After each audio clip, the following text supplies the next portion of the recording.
What is poppin' YouTube? Back again with another video. Today we're doing a one quarterback rookie mock draft because you know what? There are some degenerates out there that still play one quarterback. And let's be clear, a lot of us that started before we moved on to superflex and some other different formats that were a little bit more interesting to us, we do still have a ton of one quarterback rookie mock drafts that have either happened or are about to happen. So I'm going to go through my rookie mock draft rankings for you here today, and we're going to go through it and see exactly what I'm seeing, what I've actually seen in this draft, and we're going to talk about some of my rankings.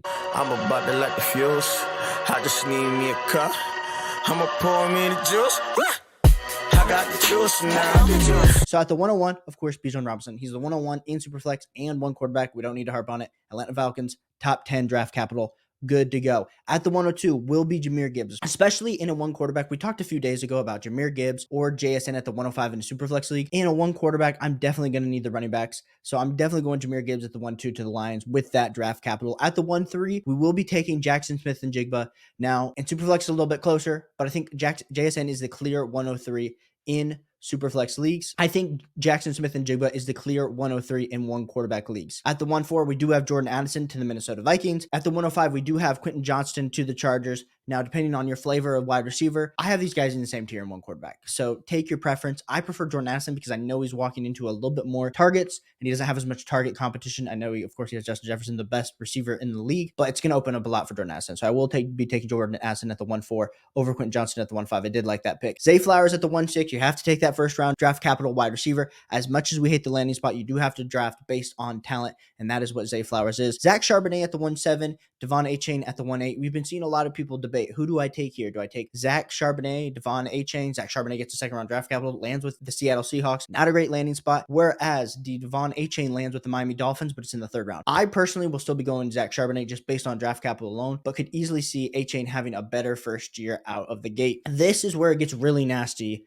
in one quarterback leagues. I think in Superflex, at least you have those three quarterbacks to push some of this value back down the board. But I'll just be clear. If you have a back end first round pick in your rookie one quarterback league, try to trade it. Try to get something, because at this point, it just starts to get nasty. At the 1-9, we have Kendre Miller. Is Alvin Kamara playing for the Saints? What's Jamal Williams' role going to be? They drafted Kendre Miller in the third. It just feels weird. Feels like maybe Alvin Kamara is not going to be playing, or they don't expect him to play a ton. So I understand having to take Kendre Miller. I will be taking Kendre Miller ahead of the two tight ends, but you do then have to take the two tight ends of Dalton Kincaid and Michael Mayer at the 1-10 and the 1-11. At the 1-12, Tajay Spears comes off the board. Of course, he was drafted to the Tennessee Titans, but he doesn't have two ACLs, Caleb. I hear you on that. And he's behind Derrick Henry. We've seen what's happened with, they've drafted guys before. Hassan Haskins just could never really break in, even though he was drafted in the fourth round and doesn't get a ton of touches. So Tajay Spears, I feel like definitely is going to be replaceable. The only way he seems to get in is if Derrick Henry were to get injured. And yes, he might be a high priority handcuff for you, but at the 1-12, it just feels a little bit rich. At the 2-1, Anthony Richardson was taken. I understand this. At this point, you're looking at high upside shots in the second round. We're throwing, especially dart throws. And so I understand Anthony Richardson being an option at the 2-1.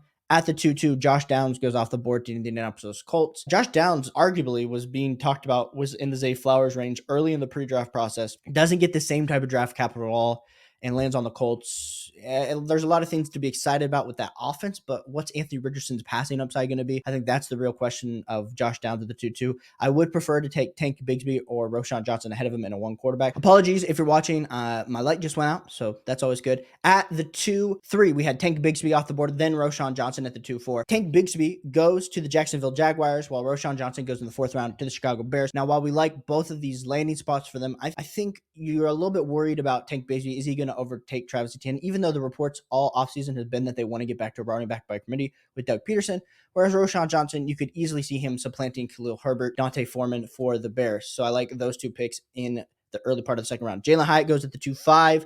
Bryce Young at the 2-6. I don't know how I feel about Jalen Hyatt, but you do have to take these shots on these third round wide receivers that should have potentially were talked about going in the late first round, early second round of drafts. Then we have this nasty tier of running backs with Zach Evans, Sean Tucker, Deuce Vaughn. Sean Tucker was signed as a free agent afterward, Tampa Bay. Deuce Vaughn gets a late round draft capital to the Cowboys because his dad is a scout. And then Zach Evans to the Los Angeles Rams. I like Zach Evans the best out of this group, but it doesn't feel great. It doesn't feel great. Cedric Tillman goes at the 2-10, and then Jonathan Mingo goes at the 2-11. I really feel like, I'm just going to be honest, Jonathan Mingo should have gone at the 2-5. Like, he should have gone in that range, but he didn't. And maybe that's just because the people I was drafting with were not aware of Jonathan Mingo getting second round draft capital over some of these other guys. Like I would be taking Jonathan Mingo over Cedric Tillman each and every day. Then we have Marvin Mims at the 212 to round out the second round. So that's kind of how I saw the one quarterback draft going in my rookie draft that I just did. And so I want to hear your thoughts. Like how were your rookie drafts going? Is this kind of along the same lines? And so let me know down below. If you are in a one quarterback league, is this going to push you to a super flex league after seeing how bad this rookie class is?